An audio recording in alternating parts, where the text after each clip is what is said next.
इस वक्त की बड़ी खबर आ रही है भोपाल से। केंद्रीय कृषि मंत्री एवं मध्य प्रदेश के पूर्व मुख्यमंत्री शिवराज सिंह चौहान पत्नी साधना सिंह के साथ भोपाल स्थित पीसीसी चीफ जीतू पटवारी के निवास पर पहुंचे। पुत्र के विवाह समारोह में आमंत्रित करने पहुंचे जीतू पटवारी के निवास। शिवराज सिंह चौहान का बयान, शादी का कार्ड देने आया था राज्यपाल जी, उमा भारती जी, वीडी शर्मा जी सहित सभी के घर कार्ड देने जा रहा हूं। इसमें बताने जैसा कुछ नहीं है। आज मैं शादी के कार्ड देने जा रहा हूँ, गवर्नर साहब को भी जा रहा हूँ, अच्छा, उमा जी को भी दिया, मुख्यमंत्री जी को भी दे रहा हूँ, वीडी शर्मा जी को भी दे रहा हूँ, सबको दे रहा हूँ। ये बाइट का विषय नहीं है, ठीक ये करना भी नहीं चाहिए। ठीक। मध्य प्रदेश इको पर्यटन विकास बोर्ड मध्य प्रदेश शासन के निर्देशानुसार गेम रेंज देवरी राष्ट्रीय चंबल अभयारण्य के अंतर्गत अनुभूति कार्यक्रम वर्ष 2024-25 के अंतर्गत इको कैंप का आयोजन दिनांक 10 जनवरी 2025 को इको सेंटर देवरी एवं चंबल नदी किनारे राजघाट में आयोजित किया गया, जिसकी थीम में मैं भी बाघ हम हैं बदलाव रखा गया। प्रातः 7:30 बजे शासकीय नवीन हाई स्कूल क्रमांक 1 मुरैना, शासकीय माध्यमिक विद्यालय SAF स्कूल मुरैना, शासकीय महारानी कन्या माध्यमिक विद्यालय मुरैना से बस द्वारा सभी छात्र छात्राओं को लेकर इको सेंटर देवरी पहुंचे। वहां पर सभी 120 प्रतिभागियों छात्र छात्राओं को एवं साथ में जाने वाले शिक्षकों को कैंप अनुभूति पुस्तिका, बाघ मास्क प्रदाय की गई। बाद में पोहा जलेबी का अल्पाहार कराया गया। इसके पश्चात इको सेंटर देवरी जंगल में बच्चों की 1 किलोमीटर की नेचर ट्रेल करवाई गई। सुजीत जी पाटिल जी वन मंडल अधिकारी मुरैना के निर्देशानुसार श्याम सिंह चौहान अनुभूति नोडल अधिकारी एवं अधीक्षक देवरी मुरैना, बूरा गायकवाड़ अधीक्षक भिंड, रिंकी आर्य जनप्रतिनिधि भूरी बाई सरपंच देवरी साथ में रहे और उनके द्वारा जंगल में पाए जाने वाले जड़ी बूटी एवं पेड़ पौधों की जानकारी दी और बताया कि किस जड़ी बूटी का और किस पेड़ का हमारे जीवन में क्या उपयोग है। इसके पश्चात घड़ियाल केंद्र में पाले जा रहे घड़ियालों के बारे में विस्तृत जानकारी ज्योति प्रसाद दंडोतिया, कार्यवाहक वनपाल द्वारा दे दी गई है। इसके बाद nature troll Rajghat Chambal safari पर जलीय जीव एवं प्रवासी पक्षियों के बारे में BNSHS साइंटिस्ट ओमकार जोशी द्वारा इंडियन स्कीमर एवं अन्य पक्षियों के बारे में भी जानकारी दी गई है। सभी छात्र छात्राओं एवं शिक्षकों एवं मेडिकल टीम को बोर्ड द्वारा सफारी कराई गई है। ज्ञानवर्धक खेल खिलाए गए, जिसमें बच्चों ने मैं हूं कौन नामक खेल को खेलकर खेल में चंबल सेंचुरी के बारे में जाना। बाद में इको सेंटर देवरी पर पहुंचकर सभी को भोजन कराया। उपरांत सभी प्रतिभागियों की परीक्षा कराई गई है। आयोजित की गई प्रतियोगिता में प्रथम स्थान, द्वितीय स्थान एवं संतावना पुरस्कार एवं प्रमाण पत्र प्रदान की गई है एवं पर्यावरण संरक्षण की शपथ भी दिलाई गई है। तत्पश्चात सभी छात्र छात्राओं को सकुशल संबंधित विद्यालय तक छोड़ा गया। यूनिस खान, संभाग ब्यूरो, ग्वालियर।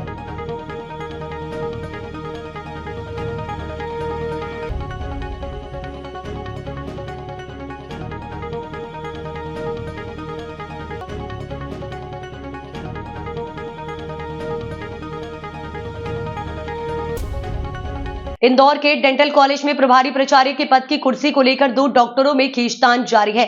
शासन द्वारा डॉक्टर संध्या जैन को हटाकर डॉक्टर अलका गुप्ता को प्रभारी प्राचार्य नियुक्त किया गया है, लेकिन डॉक्टर संध्या जैन ने हाईकोर्ट से स्टे ऑर्डर लेकर पुनः प्रभारी प्राचार्य के पद का कार्य संभाल लिया। डॉक्टर संध्या जैन का कहना है कि 2 दिन के अवकाश पर की गई थी। इस दौरान डॉक्टर अलका गुप्ता सरकार के आदेश का हवाला देते हुए प्रभारी प्राचार्य पद ग्रहण किया। मेन गेट की चाबी डॉक्टर अलका के पास होने से डॉक्टर संध्या पीछे के गेट से जाकर प्रभारी प्राचार्य की कुर्सी पर जा बैठी। वहीं डॉक्टर अलका गुप्ता ने कहा, मेरी ओर से जानकारी देने के बाद ही पदभार संभाला था, लेकिन डॉक्टर संध्या जैन ने पीछे के गेट से आकर कुर्सी पर काबिज हो गई। बता दें कि मेन गेट के बाहर डॉक्टर अलका गुप्ता की नेम प्लेट लगी हुई थी, वहीं अंदर के टेबल पर डॉक्टर संध्या जैन की नेम प्लेट लगी हुई थी। सरकार की तरफ से एक आदेश हुआ था जिसमें आपको 21 पुलिस जिम्मेदारियां दी गई थी। किस तरह का विवाद है और क्या कुछ पूरी प्रक्रिया थी इसकी? जी, मैं थोड़ा सा एक्सप्लेन करना चाहूँगी। मैं डॉक्टर अलका गुप्ता, प्राचार्य दंत चिकित्सा महाविद्यालय इंदौर। हमारे कॉलेज में 15/9/2023 को एक ऑर्डर निकला था, क्योंकि डॉक्टर देशराज जैन जो कि पूर्व प्राचार्य थे, वो 30 अगस्त को रिटायर हुए थे। 15/9/2023 को सरकार ने जो ऑर्डर निकाला था उसमें डॉक्टर संध्या जैन को प्राचार्य स्वशासी दंत चिकित्सा महाविद्यालय इंदौर का प्रभार अस्थायी रूप से आगामी आदेश तक सौंपा जाता है। ये ऑर्डर उस दिन हुआ था। उसके बाद दिनांक 8/1/2025 को शासन द्वारा ऑर्डर निकाला गया, जिसमें क्लियरली मेंशन है, राज्य शासन नेतृत्व द्वारा डॉक्टर संध्या जैन को प्राचार्य के अस्थायी प्रभार से कार्यमुक्त करते हुए उनके स्थान पर डॉक्टर अलका गुप्ता प्राध्यापक एवं विभागाध्यक्ष प्रोस्थोडोंटिक विभाग स्वशासी दंत चिकित्सा महाविद्यालय इंदौर को प्राचार्य स्वशासी दंत चिकित्सा महाविद्यालय इंदौर का प्रभार अस्थायी रूप से आगामी आदेश तक सौंपा जाता है। तो जब ये 8 तारीख को मुझे ऑर्डर मिला, 8 जनवरी को, तो मैंने 9 तारीख को सुबह आकर ज्वाइनिंग कर लिया। ज्वाइन करके मैंने उसकी इन्फॉर्मेशन हमारे कमिश्नर जो कि चेयरमैन भी हैं, principal secretary and director of medical education को कॉलेज के ईमेल से प्रेषित कर दी है। उसके बाद क्योंकि उनको ये ऑर्डर मिला था, उन्होंने इसके विरुद्ध कोर्ट में याचिका दायर की, जिसमें मैंने एज ए केविएट रिप्रेजेंट किया और साथ में गवर्नमेंट एडवोकेट ने भी उसमें प्ली किया। तो उसके बाद कोर्ट ने ये ऑर्डर दिया जो मैं पढ़ के सुनाती हूँ, जिसमें लिखा हुआ था कि काउंसिल फॉर पिटिशनर सबमिट्स के उन्होंने चार्ज नहीं दिया है, पर उसके बाद फर्दर हमारे काउंसिल ने बताया कोर्ट को कि सबमिट्स दैट रिस्पोंडेंट नंबर 3 यानी कि मैं हैज़ एज्यूम द चार्ज, और मैंने एज्यूम करके उसकी इन्फॉर्मेशन सब दूर भेज दी है और मैं सारे कार्य संपादित कर रही हूँ। तो considering the above aforesaid submission till the next date of hearing status quo is maintain. तो स्टेटस को मतलब आज दिनांक को, तो 9 तारीख को जब मैंने ज्वाइन कर लिया तो तब से लेके मैं ही प्रिंसिपल के सारे कार्य, अभी आपने देखा, मैं सारे कार्य संपादित कर रही हूँ। उसके बाद क्योंकि ये ऑर्डर निकला था तो उन्होंने कहा नहीं मैं प्रिंसिपल हूँ, तो हमने फिर इस पर लीगल ओपिनियन ले लिया कि भाई एक जो कोर्ट ने ऑर्डर दिया है इसका क्या मीनिंग है। उस लीगल ओपिनियन में जो कि AAG द्वारा दिया गया है इंदौर में माननीय श्री आनंद सोनी जी द्वारा, उसके लास्ट पैरा को यदि मैं पढ़ूं तो इसमें लिखा है hence by documents it is clear that the charge assumed by doctor Alka Gupta and as per order of the honourable high court status quo is required to be maintain, that is respondent number 3 remains the principal unless further orders are passed in the matter. However, the state is open for regular posting। क्योंकि ये दोनों प्रभार हैं तो उनसे प्रभार लेके मुझे प्रभार दिया गया है, और चूंकि मैं ज्वाइन कर चुकी हूँ तो अतः द रिस्पोंडेंट नंबर 3 यानी मैं doctor Alka Gupta will remain principal until further order, और वही मैं काम कर रही हूँ। बताया जा रहा है कि जो पूर्व प्रिंसिपल थे उन्होंने कल वापस आकर के वापस अपनी कुर्सी चाहिए। देखिए, उन्होंने कमरा बंद था, पीछे से घुस के और सीट को पे जाके बैठ गई हैं, और स्टेटस को का मीनिंग वो गलत ले रही हैं, इसीलिए हमने ये ओपिनियन लिया है। ये वजह क्या है कि क्या मोह नहीं छूट रहा है, क्या चाह रही हैं? ये तो आप उनसे पूछ सकते हैं। क्या वजह आपको क्या लगती है? आपको क्या लगता है क्यों इस तरीके की? देखिए, इस पर मैं कुछ कमेंट नहीं करना चाहूँगी, मैं तो शासन का आदेश का पालन कर रही हूँ। शासन का आदेश का पालन तो उनको भी करना चाहिए था, लेकिन हाँ, नहीं तो ये आप इसीलिए आप नहीं, वो आप उनसे, हाँ हुई है जिसको खुलासा हो सकता है आपके आने। हाँ बिल्कुल, हाँ मतलब वो कई चीज़ों को छुपा रही हैं और वो शासन स्तर पर चल रहा है, तो उस पर मैं कमेंट नहीं करना चाहूँगी। किस प्रकार की चीजें चल रही शासन से? आप शासन से पूछिए, मैं किसी पद पे हूँ, मैं उसकी गरिमा को बनाए रखना चाहती हूँ।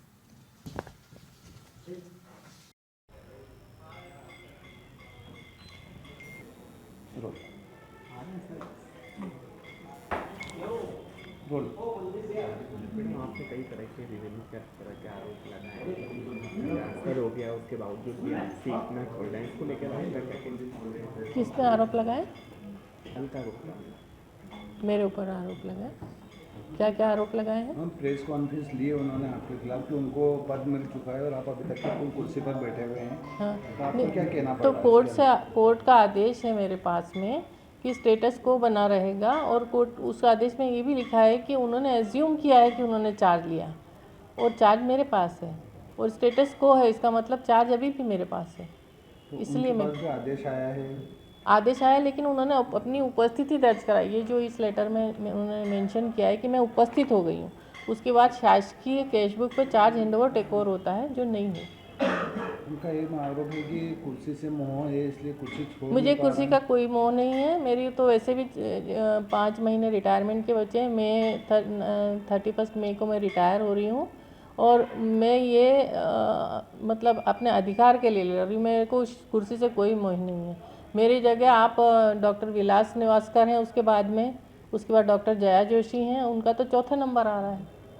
अभी जैसे चेक वगैरह हैं जो साइन वगैरह हैं, वो कौन कर रहा है, वो करेंगे आप करेंगे? मेरे पास ही है ना, अभी उनके साइन मतलब चार्ज अगर हैंडओवर हो जाता तो उनके चलते। आपका नाम बताइए। डॉक्टर संध्या जैन, प्राचार्य दंत चिकित्सा महाविद्यालय इंदौर। और अब अगली खबर मुरैना से आ रही है। मुरैना पुलिस आरक्षक सिराज शेख ने पेश की ईमानदारी की मिसाल, जेवरात सहित बैग लौटाया। अब पुलिस विभाग 26 जनवरी को सिराज शेख को करेगा सम्मानित। ईमानदारी आज भी जिंदा है, अगर ईमान जिंदा है, ये मिसाल आज मुरैना के महिला सुरक्षा शाखा में पदस्थ पुलिस आरक्षक ने पेश की। सिराज शेख शासकीय कार्य के काम से बस द्वारा ग्वालियर जा रहे थे। बस में सिराज शेख का बैग और किसी और ने उठा लिया और अपना बैग गलती से छोड़ा गया। बताया कि बैग के दोनों के कलर एक जैसे थे। जब सिराज शेख ने दूसरा बैग जो दूसरी सवारी से बदल गया था देखा तो उसमें कुछ कपड़े और डॉक्टर का एक पर्चा और एक छोटे से पर्स में सोने की चैन थी जो 2 तोले की, जिसकी कीमत करीबन 1,50,000 की है। जिसके बाद सिराज ने कंडक्टर को अपना नंबर दिया और बस कंडक्टर ने उसका नंबर लिया जिससे सवारी का खोया हुआ बैग वापस कर सके। पुलिस आरक्षक सिराज की ईमानदारी और कोशिश से बैग में जेवरात और सामान के उसके मालिक को थाने में बुलाकर सुपुर्द कर दिया गया। सिराज के इस काम से प्रभावित होकर डीएसपी बिंदु परमार, महिला सुरक्षा शाखा एवं महिला थाना प्रभारी डिंपल मौर्य ने आभार व्यक्त किया। डीएसपी महिला सुरक्षा शाखा बिंदु परमार ने कहा कि इस कार्य के लिए सिराज शेख को 26 जनवरी को विशेष रूप से सम्मानित किया गया है। मेरा नाम आरक्षक 232 सिराज शेख है। मैं मुरैना में पदस्थ हूँ। कार्यालय उप पुलिस अधीक्षक महिला सुरक्षा शाखा में वर्तमान में मेरी पदस्थापना है। मैं कल 8 तारीख को कार्यालय समाप्त होने के बाद नोटिस शामिल कराने के लिए रीडर द्वारा जो दिया गया था उसको ग्वालियर गया था नोटिस शामिल कराने। तो बस में मेरा बैग रखा हुआ था और एक किसी अन्य यात्री का भी रखा होगा, तो वो पहले उतर गया। वो मेरा और उसका बैग मिलता जुलता था। वो पहले उतर गया मेरा बैग लेके। मैं शाम को जब पागल खाने में बस का लास्ट स्टॉपेज है वहाँ पे उतरा तो देखा एक बैग रखा हुआ था मेरे जैसा था। मैंने उठाया तो देखा वो मेरा बैग नहीं। मैंने उसमें देखा तो उसमें एक चैन खोल के देखा तो उसमें एक पैंट रखी हुई थी, एक ब्लाउज़ था, एक डॉक्टर पेंटरकर का कोई इधर हाउसिंग बोर्ड कॉलोनी में डॉक्टर का पर्चा था, उसमें उसका नाम लिखा हुआ था, गिरिराज पेशेंट का नाम, और एक उसमें छोटा सा पर्स रखा हुआ था। उसमें मैंने खोल के देखा तो उसमें एक सोने जैसी चैन मेरे को दिखी। तो उसमें देखा था कुछ कैरेट एरेट लिखा था, तो मुझे लगा कि सोने की चैन है। तो मैंने कंडक्टर से बोला, मैंने कंडक्टर से कहा किसी का मेरा बैग कोई ले गया और कोई शायद अपना छोड़ गया, एक्सचेंज हो गया है। तो अगर मैंने अपना उसका नंबर दे दिया और उसका भी नंबर ले लिया कंडक्टर का कि अगर कोई आता है तो मेरे से ज़रूर संपर्क करना। तो सुबह उसका कॉल आया तो फिर मैंने उसको अपने कार्यालय में बुलाया और पंचनामा वगैरह बना के हमारे रीडर साहब द्वारा मैडम के समक्ष उसका पंचनामा बना के उसके जो भी सामान थी उसका बैग पूरा उसको सुपुर्द किया गया।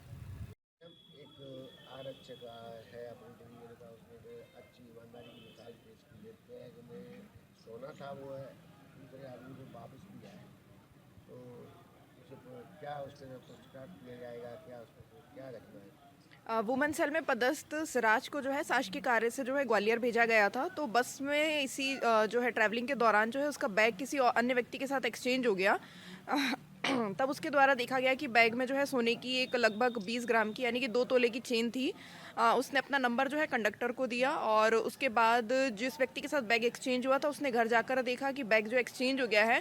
पुनः जब वो बस स्टैंड आया तो कंडक्टर से उसे जो है सिराज का नंबर मिला और उसके बाद जो है सिराज ने जो उसका बैग और जो उसकी सोने की 2 तोले की चेन है उसे वापस की है। इसने जो है पुलिस ने एक काफ़ी अच्छा काम किया है। तो उसने अपनी ईमानदारी का जो है काम करते हुए जो है उसकी चेन को उसको वापस सौंपा है। अच्छे कार्य के लिए क्या आरक्षक को कई पुरस्कार करवा ही? हाँ, 26 जनवरी पे अभी जो इनाम के लिए भी लिस्ट जानी है उसमें उसका नाम जो है विशेष तौर पे भेजा जाएगा। उत्तर प्रदेश की सबसे हॉट सीट मानी जा रही है मिल्कीपुर में बीजेपी से टिकट की दावेदारी को लेकर मची खींचतान। अयोध्या जहां पर 10 जनवरी से नामांकन का काम शुरू हो चुका है, 17 जनवरी को समाप्त हो जाएगा। वहीं पर सपा पार्टी ने प्रत्याशी का नाम घोषित कर दिया, जहां पर अयोध्या के सांसद अवधेश प्रसाद के पुत्र अजीत प्रसाद को सपा का प्रत्याशी बनाया गया। वहीं बसपा से कांग्रेस चुनाव नहीं लड़ेगी। सूत्रों की माने तो भीम आर्मी पार्टी से सूरज चौधरी का नाम चर्चा में चल रहा है, जो सपा के लिए घातक होगा। लेकिन आज नामांकन का दूसरा दिन है। भाजपा ने अपना पत्ता नहीं खोला है, जिससे मिल्कीपुर विधानसभा की जनता में उहापोह की स्थिति बनी हुई है। वहीं ग्रामीण का कहना है कि यदि भाजपा से पूर्व विधायक गोरखनाथ को टिकट मिलता है तो चुनाव जीतना आसान हो जाएगा। यदि कहीं किसी अन्य बाहरी प्रत्याशी को दिया जाएगा तो चुनाव जीतना आसान नहीं है। मिल्कीपुर विधानसभा की जनता की आवाज कर रही है मांग पूर्व विधायक बाबा गोरखनाथ की 60%। मिल्कीपुर की जनता अपमान का बदला लेना चाहती है। धोखे से बनकर अयोध्या के सांसद अवधेश प्रसाद जो अपने आप को कहते हैं अयोध्या का राजा। जनता का कहना है अयोध्या का राजा रामचंद्र ही है। उत्तर प्रदेश की मिल्कीपुर सीट पर टिकट को लेकर सबसे ज्यादा मारामारी देखने को मिल रही है, क्योंकि इस सीट को जिताने की जिम्मेदारी सीएम योगी के हाथों में है। इस सीट पर टिकट के दर्जनों दावेदार होने से सबसे ज्यादा मारामारी देखने को मिल रही है, क्योंकि इस सीट को जिताने की जिम्मेदारी सीएम योगी के हाथों में है। आप सबका हार्दिक स्वागत है। हम इस समय मिल्कीपुर विधानसभा के ग्राम पंचायत कोटिया में खड़े हैं उस सरजमी पर, और हम बात करते हैं राजू सिंह उर्फ प्रदीप सिंह प्रधान से। मिल्कीपुर सबसे ज़्यादा हार्ड सीट मानी जा रही है। यहाँ जो दर्जनों प्रत्याशी दावेदारी में हैं, आप किसको लाइक करना चाहते हैं? प्रत्याशियों में गोरखनाथ को। और गोरखनाथ बाबा का इस समय जो है काफ़ी विरोधाभास चल रहा है, उसके ऊपर आप क्या कहना चाहते हैं? जो लोग विरोध कर रहे हैं कभी भाजपा में रहे ही नहीं, उनका कोई मतलब नहीं। और इस समय अवधेश प्रसाद के लड़के अजीत प्रसाद सपा से चुनाव मैदान में है। क्या सपा यहाँ बाजी मारेगी कि भाजपा बाजी मारेगी? जीतेगी तो भाजपा जीतेगी। हाँ बोलो। संदीप जी, आप धर्म के नाम पर कि विकास के नाम पर अपना मतदान कहाँ करेंगे? दोनों के नाम पे। दोनों के नाम पर। इस समय विकास की गंगा बह रही है मिल्कीपुर में, इस पर क्या आपका कहना है? बहुत गंगा बह रही है। गंगा बह रही है। क्या सोच रहे हैं, भाजपा से क्या आपको लाभ है? बहुत लाभ है। वर्मा जी। हाँ वर्मा बताओ। जी सर। ये बताइए, आप वर्मा हैं, आप सपा का समर्थन करते हैं कि भाजपा का समर्थन करते हैं? भाजपा का, बाबा गोरखनाथ का। जी। क्यों आप बाबा गोरखनाथ को लाइक करते हैं? बहुत पसंद है, विकास भी कर रहे हैं हमारे गांव में, सब कुछ कर रहे हैं यहाँ। यहाँ विकास की गंगा बही है। जी जी जी। नए युवा हैं, क्या भाजपा को मतदान करेंगे कि सपा को करेंगे? जो गोरखनाथ सत्या गोरखनाथ बाबू। गोरखनाथ बाबा को क्यों लाइक करते हैं आप सब लोग? तो मदद करते हैं। आपका यादव जी क्या कहना है? बता दो। गोरखनाथ को अपना मतदान करेंगे, अन्य को नहीं करेंगे? नहीं। बस करो। इस समय सपा और भाजपा और बसपा चुनाव मैदान में है। आप कौन सी पार्टी को ज़्यादा लाइक करना चाहते हैं? और विकास की गंगा बह रही है इस समय मिल्कीपुर में, तो आप धर्म के नाम पर मतदान करेंगे कि विकास के नाम पर मतदान करेंगे? दोनों करेंगे।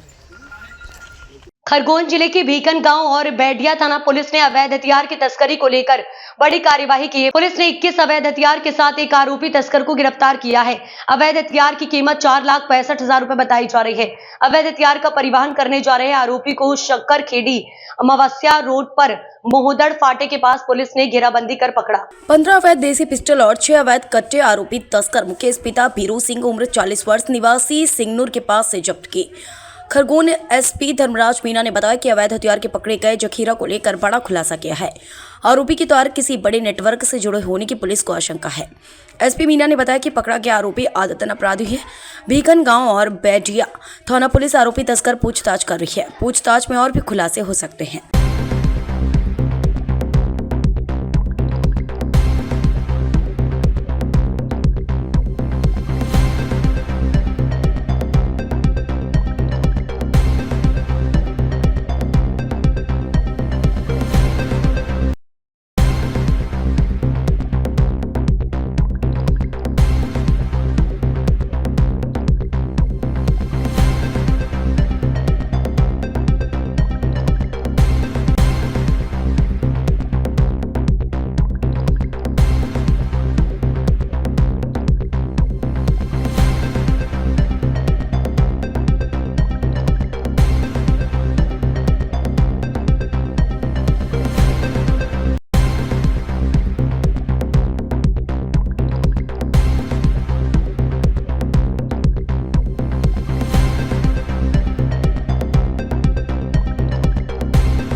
धरगांव ग्राम में अयोध्या में भगवान श्री राम मंदिर की प्राण प्रतिष्ठा के वर्षगांठ पर महोत्सव मनाया गया। कार्यक्रम के आयोजन स्थानीय बड़वा धामनोद मार्ग पर स्थित प्राचीन राम मंदिर की आकर्षक सजावट की गई है। प्रातः 9 बजे श्री राम मंदिर में ज्योतिष पंडित भास्कर प्रसाद तिवारी की उपस्थिति में पूजन संपन्न हुआ।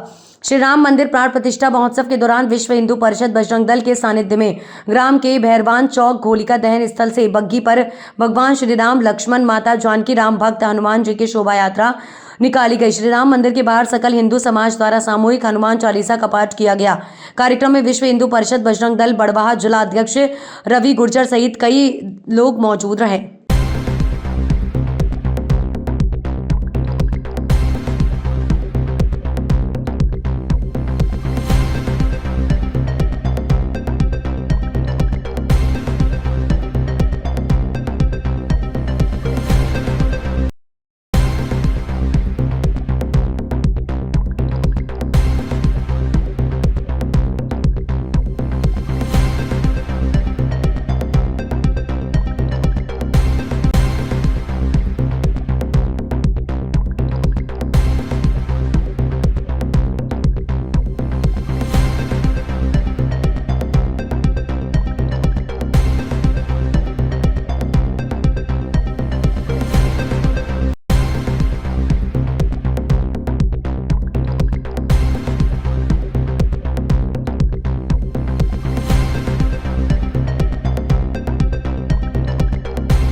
धारनगर के शासकीय बालक प्राथमिक विद्यालय टांडा में बच्चों की प्रारंभिक ज्ञान वृद्धि एवं शिक्षा में आगे बढ़ाने के लिए बुनियादी साक्षरता और संख्या ज्ञान FLN से संबंधित मेले का आयोजन किया गया।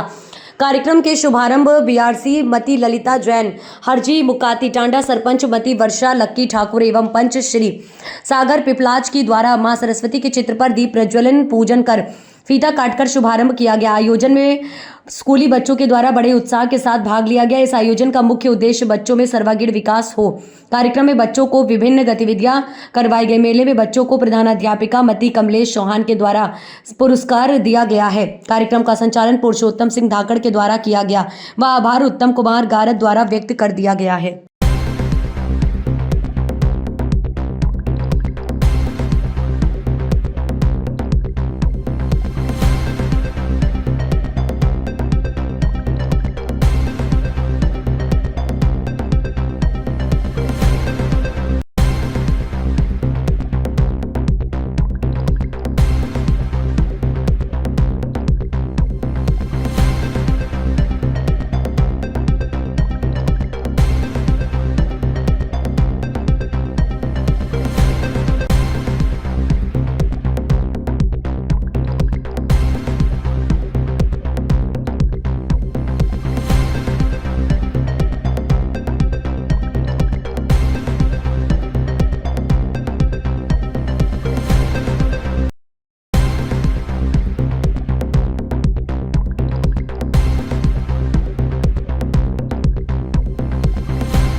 धार के कुक्षी में शासकीय उच्चतर माध्यमिक विद्यालय सोसारी के प्राचार्य विष्णु प्रसाद पांडे की सेवानिवृत्ति को लेकर जिस विद्यालय से पदस्थ थे वहां से नगर सोसारी वासी महिला बच्चों ने ढोल बाजे के साथ नाचते हुए पूर्व व वर्तमान छात्रों और नागरिक गणों ने नगर में बग्गी में बिठाकर स्वागत सत्कार करते हुए विदाई जुलूस निकाला, जिसका नगर में कई नागरिक गणों ने अपने अपने घरों के सामने आए सेवानिवृत्त शिक्षक विष्णु प्रसाद पांडे का पुष्प व पुष्पहार की माला पहनाकर विदाई की और उनके साथ सोसारी नगर भ्रमण से कई परिवार, महिला शिक्षिका और के साथ गांव की जनता के साथ साथ सरपंच, बच्चों या स्कूल के समस्त शिक्षकों ने मिलकर जुलूस निकाला। इसी बीच उन्होंने संकुल प्राचार्य के पद पर भी अपनी सेवाओं का निर्वहन किया। निश्चित रूप से ये सभी चीजें हमें गौरवान्वित करने वाली है। उन्होंने अपने सर्विस सेवा काल में बहुत कुछ हमारे सोसारी को दिया है। आज उनके सम्मान में गांव में भी एक कार्यक्रम का आयोजन किया जा रहा है। उनके विद्यार्थियों के द्वारा ऐसा कार्यक्रम जो एक सोसारी के इतिहास में स्वर्णिम अक्षरों में लिखा जाएगा। निश्चित रूप से हर कर्मचारी, अधिकारी अपनी सेवानिवृत्ति के उस पल का इंतजार करता है कि मेरे सर्विस सेवा काल में मेरे ऊपर किसी प्रकार का कोई आरोप न लगे, मैं निष्पक्ष भाव से अपनी सेवाएं दे सकूं और सेवानिवृत्ति के बाद अपने परिवार के साथ खुशी खुशी अपना जीवन यापन कर सकूं। तो वो पल आज आदरणीय पांडे जी के बीच हमारे बीच शेयर कर रहे हैं। निश्चित रूप से पांडे जी कर्तव्यनिष्ठ होकर गणित के विद्वान रहे हैं, गणित पर उनकी बहुत अच्छी पकड़ रही है।